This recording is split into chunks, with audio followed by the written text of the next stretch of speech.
Ya, shalom, saudara. Puji Tuhan, kita dapat kembali lagi bersama-sama beribadah dalam masa raya Natal pada hari ini. Ya, saudaraku, haleluya.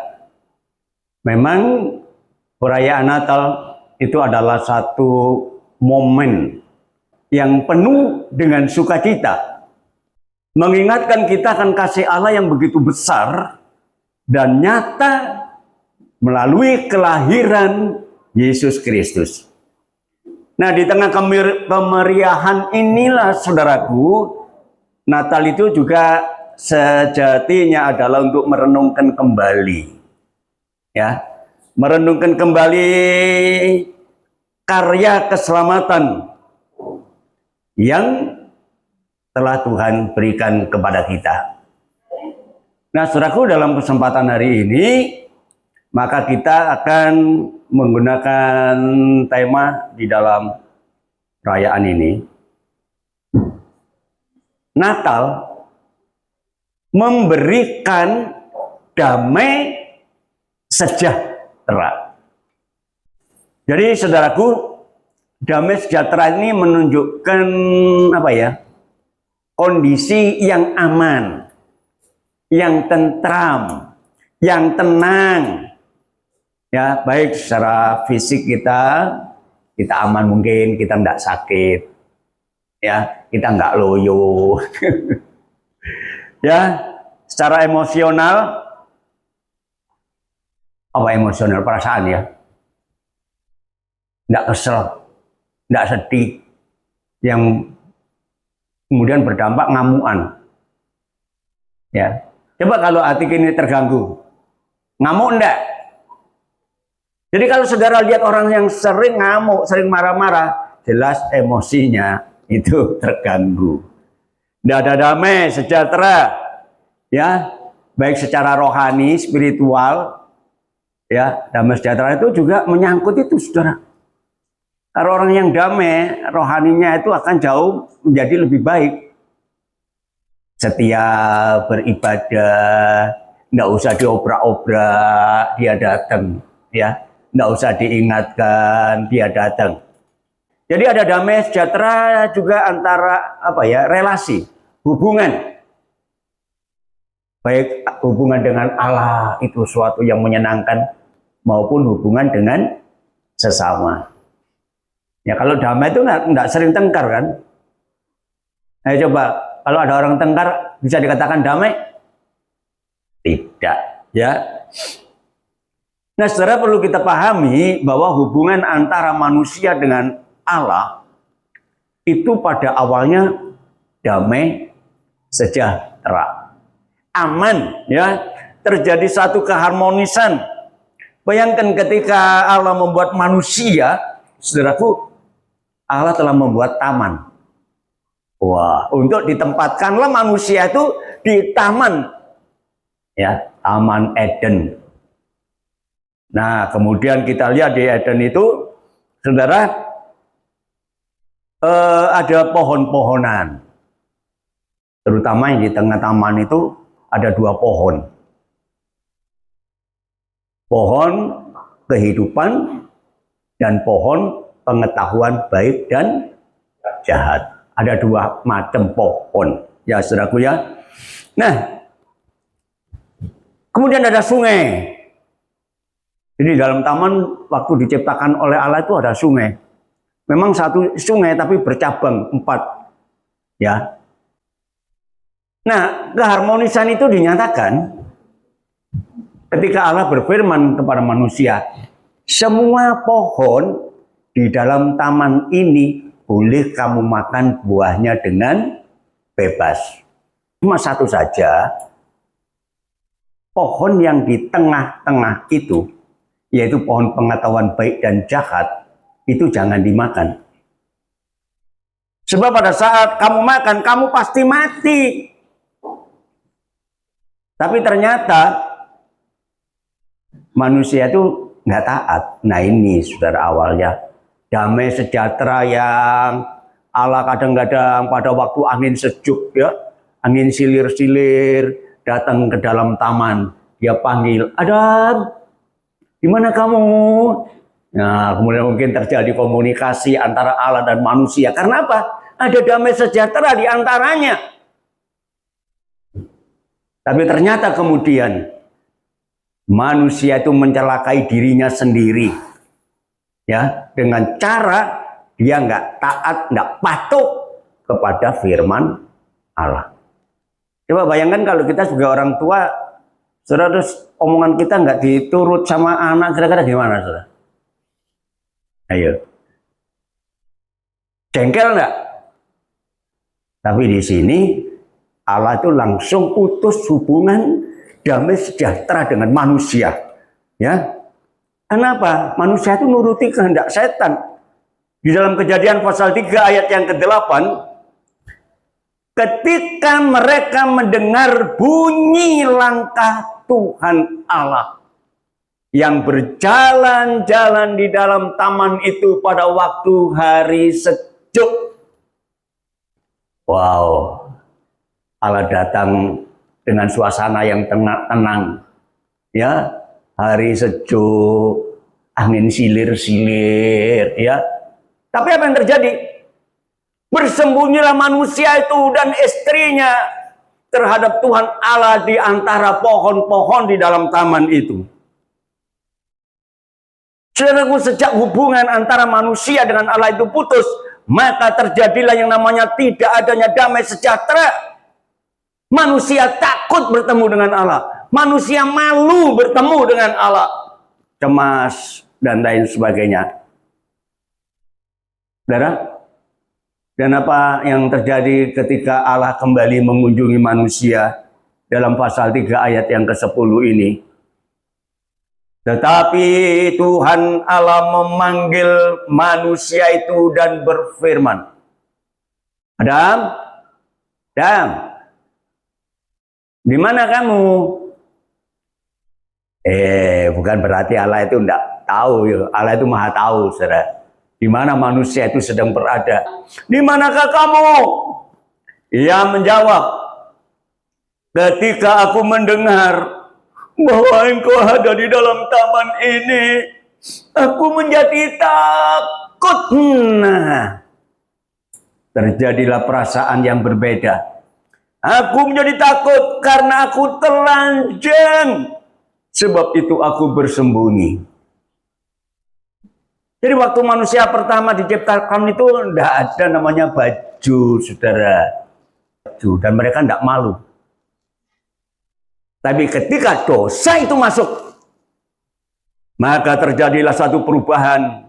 Ya, saudara, hubungan yang harmonis dengan Allah itu lenyap. Yang ada hanyalah ketakutan, kecemasan, malu. Nggak cukup sampai di situ, saudara. Jadi ketika dosa itu masuk, nggak cukup hubungan dengan Allah itu putus, retak, nggak harmonis.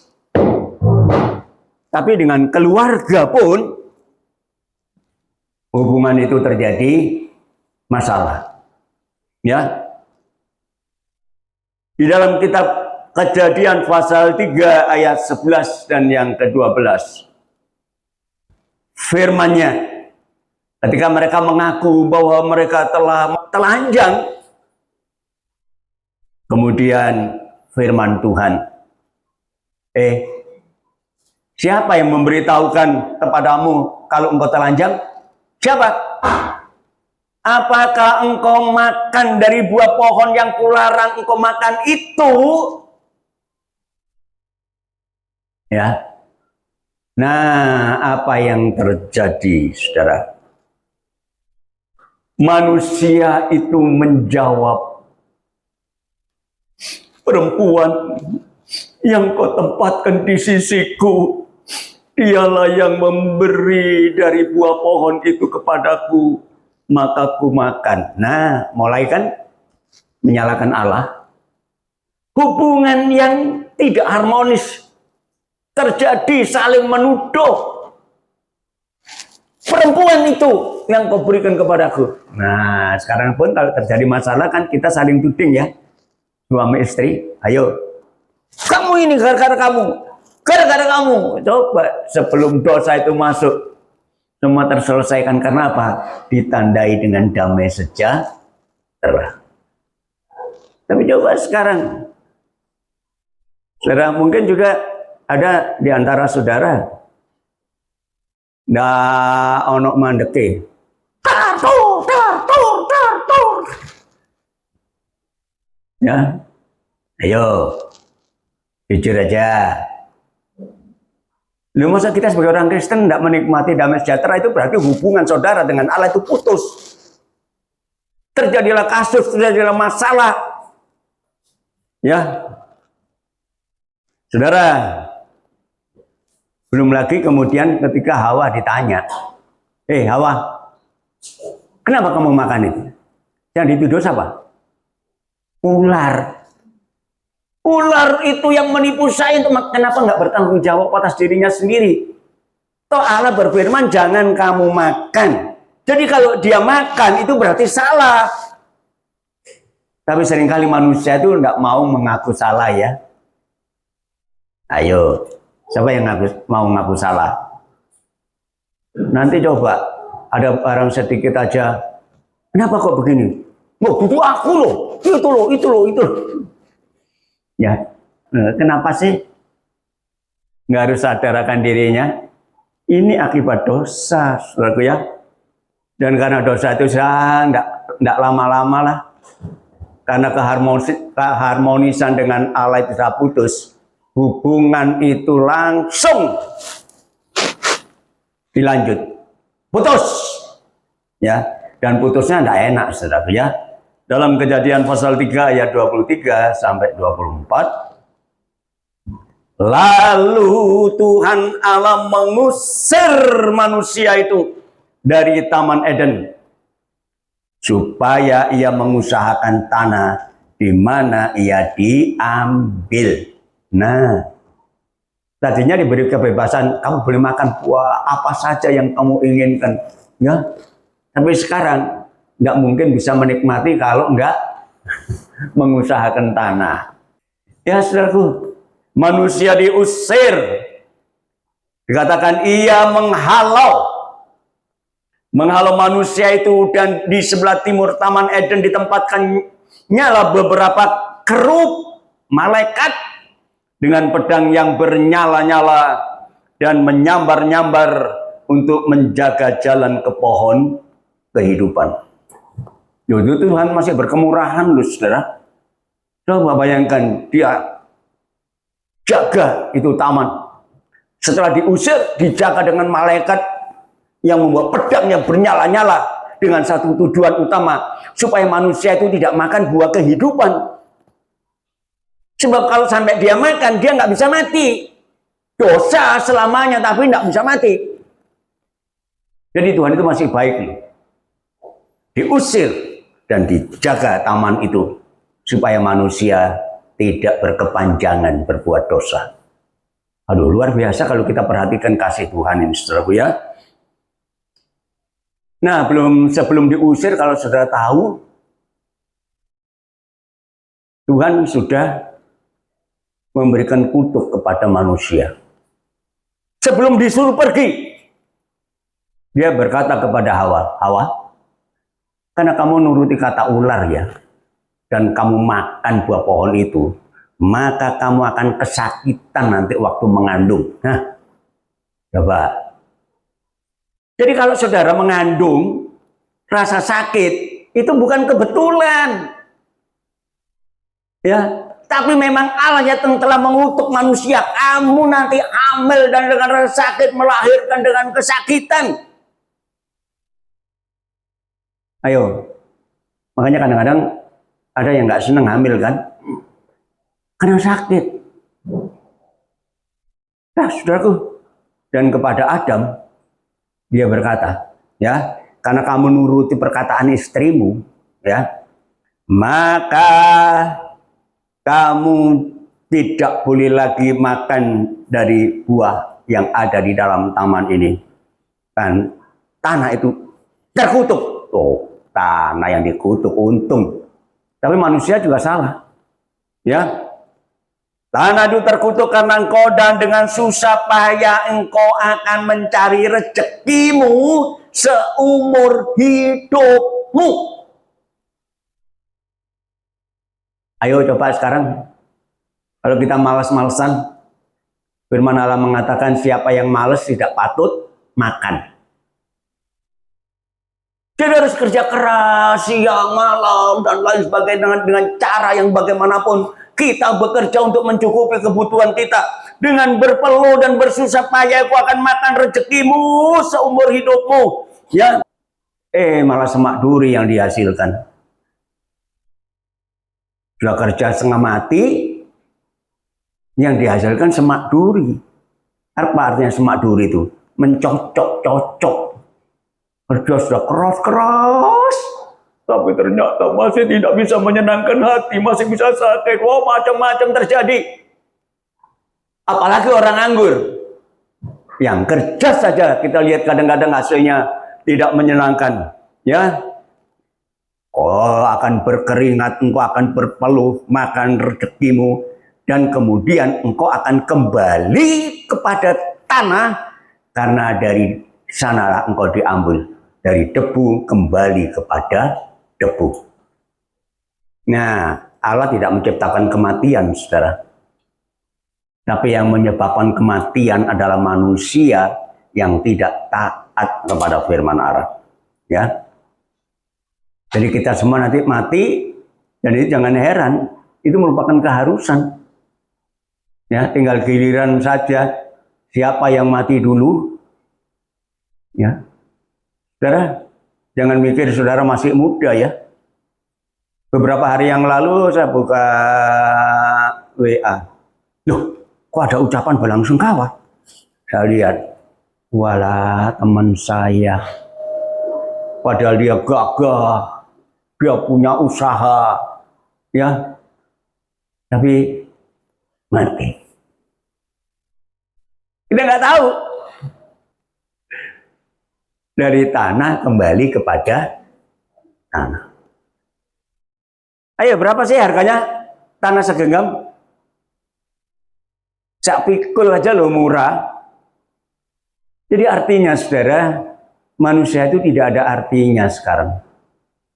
Sejak manusia itu melanggar hukum Allah, sejak manusia itu tidak taat dengan Allah, maka terjadilah perubahan. Manusia yang dimuliakan oleh Allah diberikan tempat yang begitu luar biasa di Taman Eden, dan kemudian diberikan kebutuhan hidupnya melalui buah-buah yang ada di dalam taman itu. Tapi pada ujungnya ketika pelanggaran itu terjadi, manusia harus mati, dan sebelum mati harus bersusah payah lebih dulu. Itu memang akibat dosa. Ya. Dan celakanya saudara, dosa itu tidak ditanggung oleh Adam dan Hawa sendiri, manusia pertama. Tapi ternyata ditanggung berlanjut kepada anak cucunya. Ya, dalam Roma pasal 5 ayatnya yang ke-12, di situ dikatakan, sebab itu sama seperti dosa telah masuk ke dalam dunia oleh satu orang. Sebab satu orang. Dan oleh dosa itu juga maka maut yang akan diterimanya. Demikianlah maut itu telah menjalar kepada semua orang, karena semua orang telah berbuat dosa. Ayo, kenapa sih kita mesti menyalahkan orang lain? Karena kita sendiri ini orang berdosa, loh, saudara. Barangkali sedikit-sedikit nyalakan suami, sedikit-sedikit nyalakan istri, sedikit-sedikit orang tua disalahkan, sedikit-sedikit anak disalahkan. Ayo kita koreksi diri. Karena sebenarnya kita semua adalah orang berdosa yang satu saat nanti akan mati dari tanah kembali kepada tanah, tapi tidak cukup. Memang tak tubuh dibuat dari tanah kembali kepada tanah, tapi rohnya kembali kepada Allah. Hanya ada dua tempat saja, surga atau neraka. Tapi orang berdosa tidak mungkin untuk bisa masuk surga. Karena dikatakan akhirnya adalah maut. Ya saudaraku, ya itu sebabnya tidak heran ya kalau sekarang ini banyak orang tidak tentrem mati ini. Ya, nggak ono seneng nih. Ya, saudara, padahal uangnya banyak loh, kaya. Tapi tetap jangan dipikir dia itu juga mengalami kebahagiaan. Tidak. Karena apa? Manusia itu berdosa. Ya, tapi penting sekali untuk kita cari tahu caranya. Untuk bisa kembali hubungan kita dengan Allah yang dipenuhi dengan damai sejahtera, itu tidak terjadi secara otomatis. Ya, tiba-tiba langsung hubungan, Tuhan, maaf ya, enggak salaman sama Tuhan gini. Enggak terjadi secara otomatis kita bisa damai dengan Allah. Ya, karena apa? Kita tidak mungkin bisa merubah ketetapan Allah. Karena ketetapan Allah itu paten. Ya, tidak mungkin kita rubah.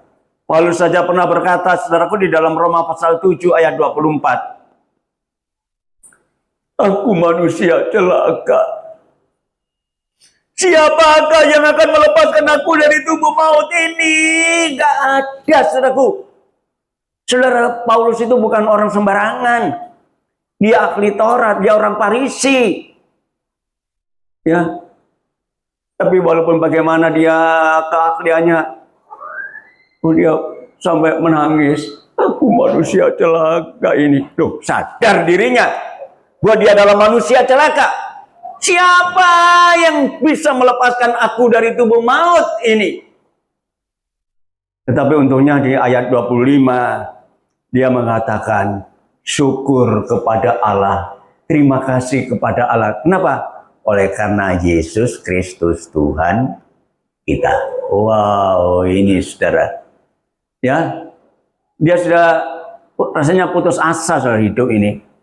Percuma aku beragama, percuma aku sebagai ahli Taurat, ahli agama yang begitu rupa sampai menyerang banyak orang-orang Kristen, menangkapi orang-orang Kristen. Ya, percuma itu semua. Karena ternyata aku orang celaka. Siapa yang bisa membebaskan aku dari tubuh maut? Tetapi puji Tuhan, saudaraku, dia berkata syukur kepada Allah. Matur nuwun dateng Gusti. Kenapa? Oleh sebab Yesus Kristus Tuhan kita. Mengapa harus Yesus? Dikatakan oleh karena Yesus Kristus. Kenapa? Ya, Yesus itu bukti bahwa Allah itu cinta kepada manusia, dan ketika Yesus datang itu sebagai luapan apa ya, rancangan-rancangannya. Karena dia tidak mungkin merencanakan yang jahat bagi manusia, tapi karena manusia itu sendiri yang berulah. Ya, dalam kitab Nabi Yeremia pasal 29 ayat yang ke-11. Sebab aku ini mengetahui rancangan-rancangan apa yang ada padaku mengenai kamu. Demikianlah firman Tuhan. Jadi Tuhan ini sebenarnya punya rencana, punya rancangan. Ya. Yaitu rancangan damai sejahtera dan bukan rancangan kecelakaan. Ini saudara, Allah tidak pernah merencanakan yang jahat. Allah tidak pernah merencanakan supaya kita ini celaka. Tetapi justru Allah itu, saudaraku, merencanakan supaya kita memiliki damai sejahtera. Ayam, tentrem. Ya. Ini yang diinginkan oleh Allah. Ya. Untuk memberikan kepadamu hari depan yang penuh harapan. Ini luar biasanya. Syukur kepada Allah karena Yesus Kristus. Ya. Jadi Paulus berkata bersyukur kepada Allah karena Yesus Kristus. Kenapa kok Yesus? Bukan yang lain. Karena Yesus itu adalah pernyataan diri Allah di dalam rancangannya untuk damai sejahtera bagi kita. Ya, kemudian pernyataan itu dinyatakan di dalam bentuk Natal. Ya, baik, kita akan membaca Yohanes pasal 3 ayatnya yang ke-16. Karena begitu besar kasih Allah akan dunia ini, sehingga ia telah mengaruniakan anaknya yang tunggal, supaya setiap orang yang percaya kepadanya tidak binasa karena dosanya, melainkan beroleh hidup yang kekal. Kenapa harus Yesus? Karena Yesus itulah bukti kasih sayang Allah kepada manusia. Jadi nggak salah kalau Paulus itu berkata syukur kepada Allah karena Yesus Kristus Tuhan kita. Dengan adanya Natal ini, saudara, mari kita peringati. Ya, bukan hanya sekedar mengingat Yesus datang ke dalam dunia, lahir pada waktu 2000 tahun yang lalu. Tapi untuk bisa mengingat kembali bahwa Allah itu ternyata mengasihi kita dengan satu bukti, Kristus Yesus datang ke dalam dunia.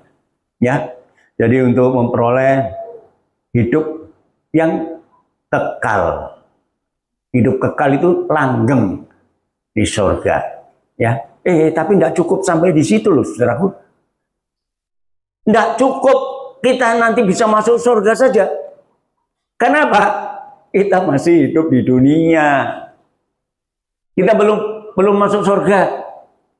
Walaupun janji itu sudah diberikan kepada kita, tetapi kita ini masih ada di dunia yang banyak persoalan, banyak masalah, yang bikin kita juga menjadi tidak damai sejahtera. Tetapi berkat Tuhan, Natal bukan saja memberikan keselamatan, tetapi memberikan juga damai sejahtera. Ya, di dalam Lukas pasal yang kedua ayat 14. Kemuliaan bagi Allah di tempat yang maha tinggi dan damai sejahtera di mana? Di bumi. Bukan di sana. Kalau di sana jelas damai. Tapi selagi kita di dunia, damai sejahtera itu diberikan pada waktu Natal itu terjadi. Ya, siapa yang bisa menikmati? Di antara manusia yang berkenan, yang menyenangkan hati Allah, yang cocok dengan Allah. Jadi kalau kita bandel, ya sama seperti Adam dan Hawa pertama kali, tidak mungkin kita bisa menikmati damai sejahtera. Ya, damai sejahtera itu tidak usah bayar, diberikan cuma-cuma, diberikan gratis. Ya, kita lihat peristiwa Natal itu artinya Allah menyelesaikan persoalan yang sangat besar. Hubungan manusia yang dulunya jauh dari Allah sekarang dikembalikan oleh datangnya Yesus ke dalam dunia ini melalui Natal. Dan Allah tidak pandang bulu siapapun. Bukan hanya orang kaya yang bisa menikmati.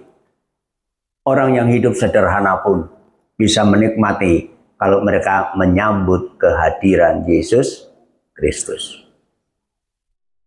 Kenapa tidak nyambut sih mereka? Karena mereka tidak ngerti siapa Yesus itulah, saudara. Ya, masalahnya itu. Mereka nggak paham siapa Yesus Kristus. Jadi kita lihat di sini, walaupun itu gembala-gembala, kerjanya sebagai pekerja rendahan, tapi tetap mendapat lawatan Tuhan. Ya, asalkan mereka mau percaya. Jadi saudaraku, Natal yang kita peringati sekarang ini sebenarnya tidak tergantung dengan keadaan. Ya, keadaannya bagaimana, kondisinya bagaimana, ya. Tetapi semuanya tergantung dari pribadi yang sudah lahir di kandang Bethlehem, itulah Yesus Kristus. Saudaraku, Tuhan Yesus datang di tengah-tengah kekacauan dunia. Pada waktu itu, zaman itu konflik banyak terjadi di mana-mana, masalah banyak terjadi di mana-mana. Justru di tengah-tengah persoalan itulah Tuhan Yesus datang, ya, dan berkata, damai sejahtera Allah di bumi. Tapi tentu sekali lagi bagi orang yang berkenan kepadanya. Siapa orang yang berkenan? Kalau dia hidupnya berserah kepada Tuhan, ya. Sebesar apapun masalah kita, Tuhan pasti kasih damai sejahtera. Karena damai sejahtera dari Allah itu tidak bisa dipikir dengan akal kita. Di dalam Filipi pasal 4 ayat yang ke-7, di situ dikatakan, damai sejahtera Allah yang melampaui, yang melewati, yang melebihi segala akal, itu akan memelihara apa? Hati dan pikiranmu di dalam Kristus Yesus. Saudaraku, kenapa hati dan pikiran yang dipelihara? Bukan tubuh. Kalau hati itu dipelihara oleh Tuhan dan memiliki sukacita, memiliki damai sejahtera, Alkitab mengatakan, hati yang gembira adalah obat. Ya kan? Jadi saudara, kalau hati kita dipelihara oleh Tuhan, memiliki damai sejahtera, penyakit bisa hilang. Bablas angin. Nah, mau praktekkan kalau tidak percaya. Kalau hati kita damai, pikiran kita damai, tidak mikir yang neka-neka. Manusia itu kadang-kadang pikirannya macam-macam, ngelantur kemana-mana. Yang wajar-wajar aja, saudara. Ya, hati dan pikiran kita dipelihara, akan diarahkan oleh Tuhan.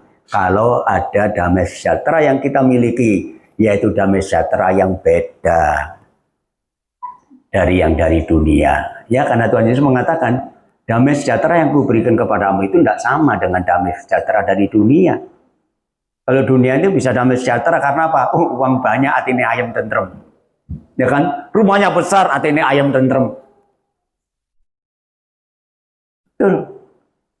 Tapi kalau kita dalam kondisi tidak menyenangkan, saudaraku, tapi kalau ada damai satu dengan yang lain, oh haleluya, masalah yang tidak masuk akal bisa terjadi. Biarlah Natal pada hari ini merupakan kesempatan untuk kita bisa menikmati damai sejahtera. Ya. Nah, sekarang bagaimana caranya kita bisa menikmati damai sejahtera? Ya, saudara, tentu bukan satu hal yang sepele. Ya, ini merupakan pertanyaan yang perlu dijawab. Ya, dalam Filipi pasal yang keempat ayat 6 sampai yang ke-7 dikatakan di sana, janganlah hendaknya kamu khawatir tentang apapun juga. Nah, ini ajaran firman Allah. Memang masalah bisa terjadi ya, yang membuat kita khawatir.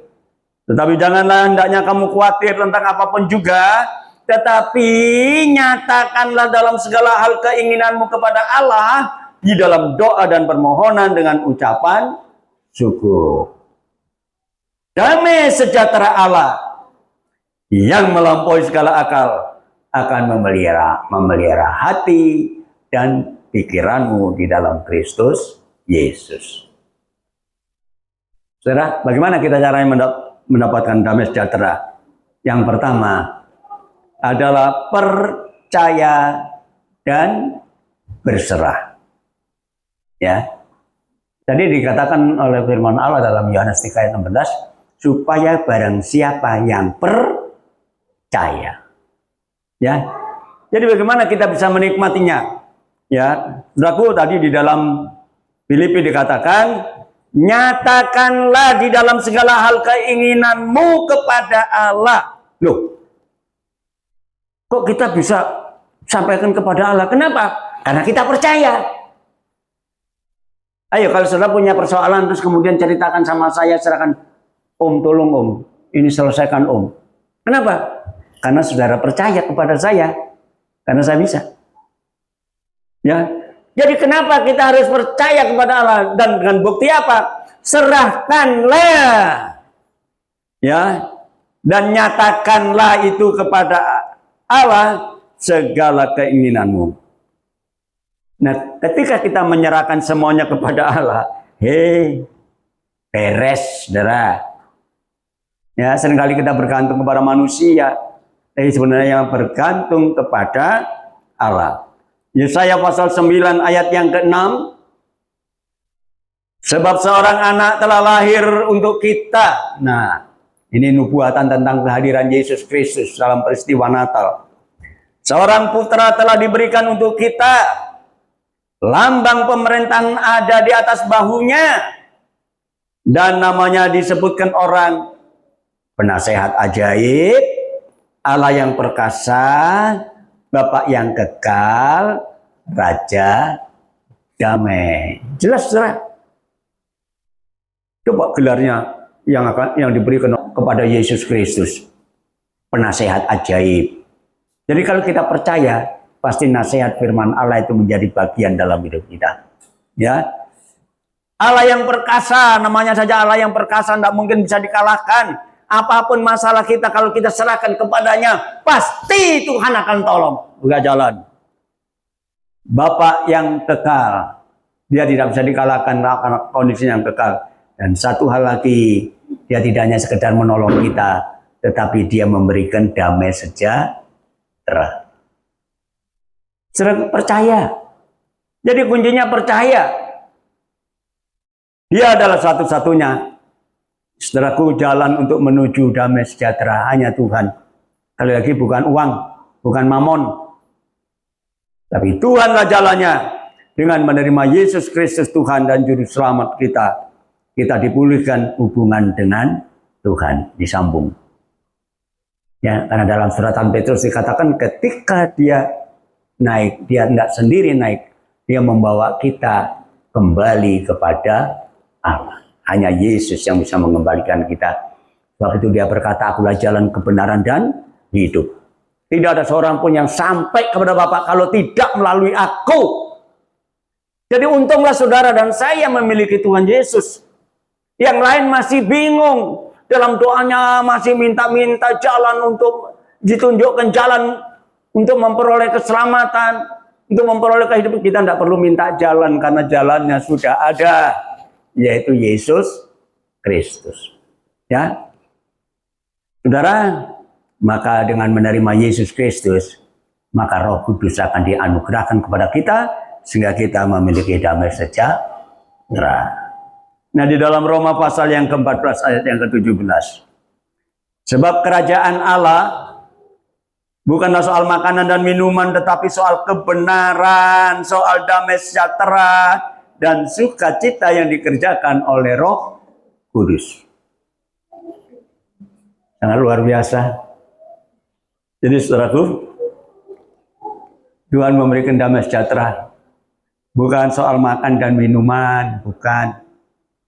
Karena damai sejahtera itu bukan soal makan dan minum. Jadi saudara-saudara, sekali lagi damai sejahtera itu diberikan oleh Tuhan.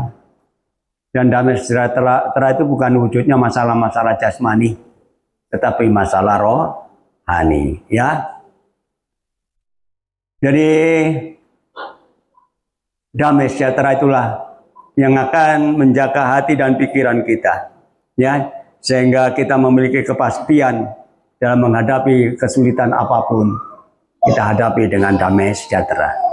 Dan yang kedua, bagaimana kita bisa menikmati damai sejahtera, itu kita berdoa, ya, dan merenungkan firman-Nya. Berdoa. Doa itu adalah percakapan dengan Allah. Ya. Tadi dikatakan dalam Filipi pasal 4, nyatakanlah di dalam segala hal keinginanmu kepada Allah di dalam doa dan permohonan dengan ucapan syukur. Bagaimana jalannya? Pertama percaya, nyatakan semua, berikan. Dan kemudian nyatakan itu dengan doa. Berdoa. Berapa jam setelah berdoa? Cuma waktu makan aja berdoa. Juga doanya nggak lama-lama kan? Paling Tuhan Yesus makan. Loh, Tuhan ditawani. Cuma ditawari toh Tuhan Yesus makan. Habis itu ambil HP. Makanannya dijepret. Cetat, diposting. Ya. Saudara, berdoa. Sehingga kita dalam doa, hubungan kita dengan Allah, komunikasi dengan Allah, kita bisa mencurahkan apa isi hati kita untuk dapat pertolongan daripada Tuhan. Ya, makanya jangan segan-segan berdoa. Ya, berdoalah setiap waktu dengan ucapan syukur. Ucapan syukur itu bukan gerutu loh, saudara. Ya, berdoa itu gerutu. Tuhan, kenapa aku sampai saya jadi begini Tuhan? Kenapa Tuhan? Saya sudah percaya Engkau tapi masih miskin dan melarat. Itu namanya menggerutu, bukan berdoa. Bukan mengucap syukur. Tapi kalau kita mengucap syukur itu beda. Terima kasih Tuhan buat pemeliharaan Tuhan sampai hari ini. Ternyata saya masih bisa bangun tidur. Ayo coba kalau kita nggak diizinkan Tuhan bangun tidur. Mau apa? Loh iya loh.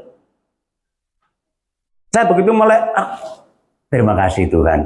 Loh, kok ternyata saya bisa melek sih an? Ya, sudah. Ayo kita gunakan hidup kita untuk bisa menikmati damai sejahtera, selalu berdoa dan mengucap syukur, dan kemudian juga merenungkan firman-Nya. Karena merenungkan firman itu penting, saudara. Bagaimana kita bisa merenungkan firman? Kalau kita sudah pernah dengar firman, kita merenungkan. Nah, kalau kita tidak pernah dengar firman Allah, tidak pernah baca Alkitab, bagaimana bisa merenungkan? Ya, jadi makanya penting sekali kita rajin beribadah, dengar firman-Nya dan kemudian merenungkan. Kitab Nabi Yesaya pasal 32 ayatnya yang ke-17. Karena firman Allah itu adalah kebenaran. Ya, Tuhan pernah berkata, kuduskanlah mereka dalam kebenaran dan firman-Mu adalah kebenaran. Dan kalau di mana ada kebenaran, di mana ada firman di situ, akan tumbuh yang namanya damai sejahtera. Dan akibat kita melaksanakan firman Allah kebenaran, ialah ketenangan dan ketentraman, bukan untuk 1 hari, 2 hari, tetapi untuk selama-lamanya. Ini saudara. Kalau dunia memberikan kita keamanan, damai sejahtera, kesenangan, itu ada batas waktu, saudara. Ketika uang kita banyak, senangnya setengah mati. Tapi begitu uangnya ludes, bubar. Nggak senang lagi, saudara. Tapi kalau di dalam Tuhan, beda. Ya, beda. Tinggal bisa praktek enggak itu aja, saudara. Ya, kan banyak orang Kristen juga menggerutu seringkali. Ya. Jadi saudaraku, hebatnya di mana ada kebenaran, di situ ada ketenangan dan ketentraman, bukan sehari 2 hari, tetapi untuk selama-lamanya. Dan yang ketiga, kita harus menjaga hati kita. Ya. Hati dan pikiran perlu dijaga, saudaraku. Karena damai sejahtera itu akan menjaga hatimu dan pikiranmu. Sebab orang manusia itu seringkali melenceng dari jalannya, diawali dari hati dan pikiran. Ya kan apa? Hati dan pikiran itu mempengaruhi emosi kita. Kalau hati kita kemarin tidak senang, mulai muncul emosinya. Wow. Kalau pikiran kita sudah cocok, mulai. Ya, oleh karena itu penting untuk menjaga hati dan pikiran kita dari hal-hal yang negatif dan menggantikannya dengan hal yang positif. Itu sekali lagi lewat kebenaran firman-Nya. Dalam Filipi pasal 4 ayat yang ke-8 dan 9. Jadi akhirnya, saudara-saudara, semua yang benar, semua yang mulia, semua yang adil, semua yang suci, semua yang manis, semua yang sedap didengar, semua yang disebut kebajikan dan patut dipuji. Ayo, pikirkanlah semuanya itu. Jadi pikiran kita positif kan? Nggak mikir yang aneh-aneh macam-macam. Biarpun ada orang jungkir balik kayak apapun, kita nggak usah melok mikir, saudara. Ya, ayo pelihara hati kita dengan kebenaran firman. Ya, apa saja yang manis, yang indah-indah itu, saudaraku, itu menjadi pikiran kita. Ya, haleluya. Ya, tidak gampang ya jadi orang Kristen ternyata. Ya, ngomong enak. Makanya kadang-kadang pendeta itu ngomongnya enak, iso ngelakoni enggak? Nah, jarkoni, iso ngajar, gak iso ngelakoni. Banyak yang seperti itu. Tapi mari kita dalam peristiwa Natal ini, saudaraku, biarlah damai sejahtera itu benar-benar menjadi milik kita. Dan apa yang telah kamu pelajari dan apa yang telah kamu terima. Apa yang kita pelajari? Firman Allah. Apa yang kamu terima? Firman Allah. Dan yang telah kamu dengar dan apa yang telah kamu lihat padaku. Jangan cuma dengar, jangan cuma lihat, jangan cuma belajar, tapi lakukanlah itu. Maka Allah sumber damai sejahtera akan menyertai kamu. Wih, hebat.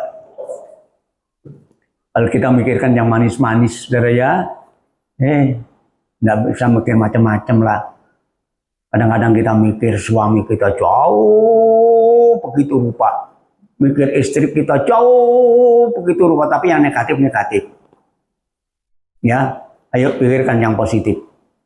Udahlah, supaya damai sejahtera kita itu menjadi kenyataan diberikan oleh Tuhan. Ya, dan satu hal lagi, jangan lupa kalau kita memiliki damai sejahtera, kita menjadi pembawa damai di tengah perbedaan. Itu penting. Ya, saudara, dunia yang kita tinggal ini penuh banyak perbedaan. Ya, suku, ada Jawa, ada Madura, ada Batak, ada Sunda, banyak suku.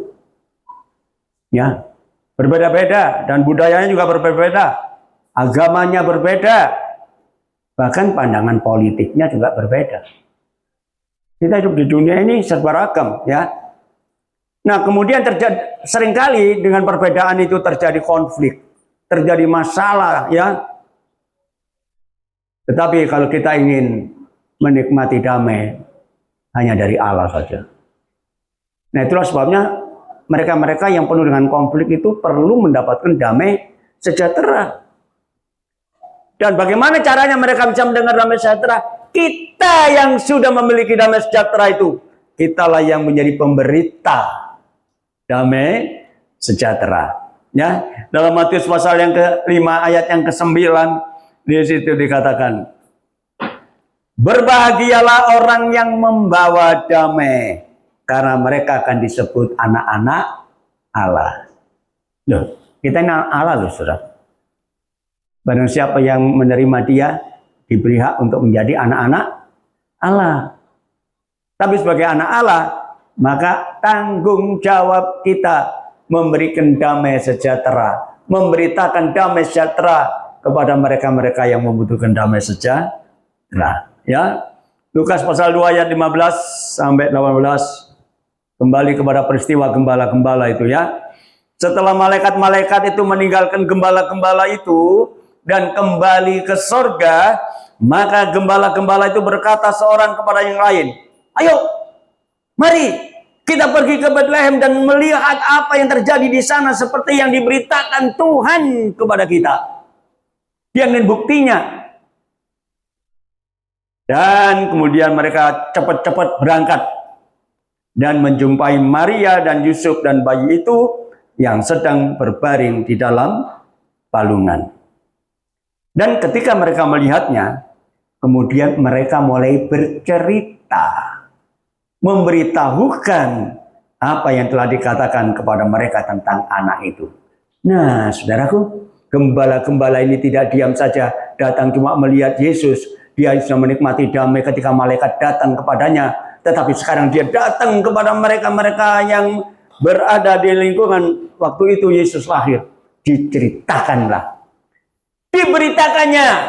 Dan apa yang terjadi, saudaraku, dan semua orang yang mendengar heran tentang apa yang dikatakan gembala-gembala itu kepada mereka. Heran, kagum. Nah tentu saudaraku, Yesus Kristus datang memberikan damai sejahtera, dan kita juga punya tanggung jawab memberitakan kepada orang lain.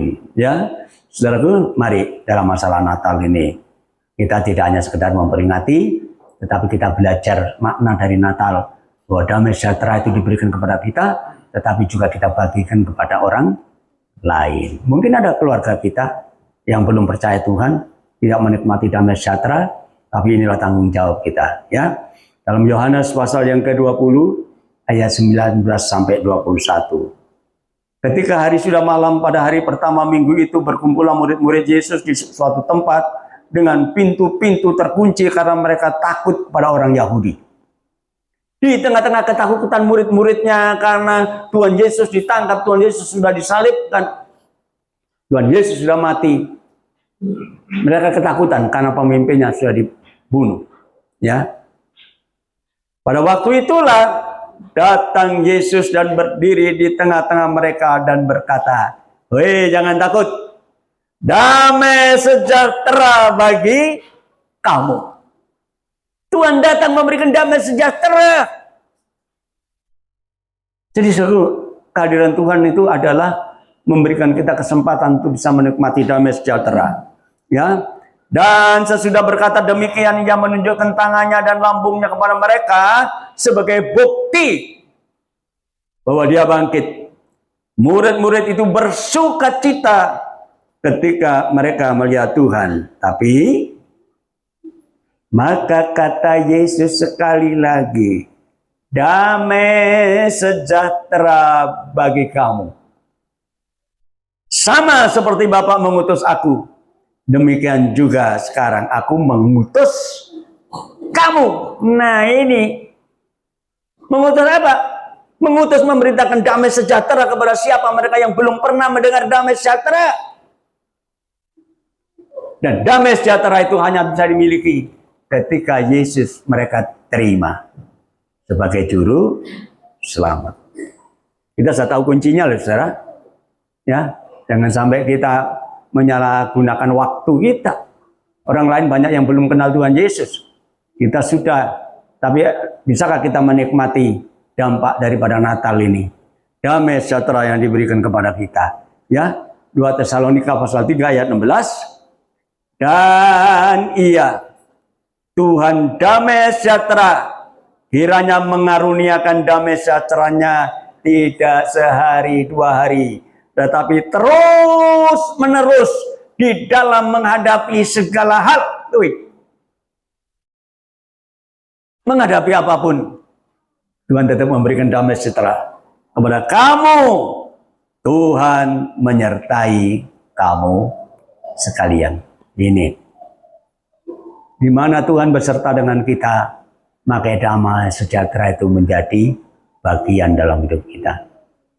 Hari ini ya, mungkin jemaat ini tidak terlalu banyak. Tapi yang saya harapkan, firman Allah tidak terbuang begitu saja. Tapi bisa kita pahami, bisa kita ngerti. Tidak hanya sekedar paham dan ngerti, kita melakukan firman Allah, maka dampak dari praktek firman Allah, damai sejahtera itu akan menjadi bagian dalam hidup kita. Amin.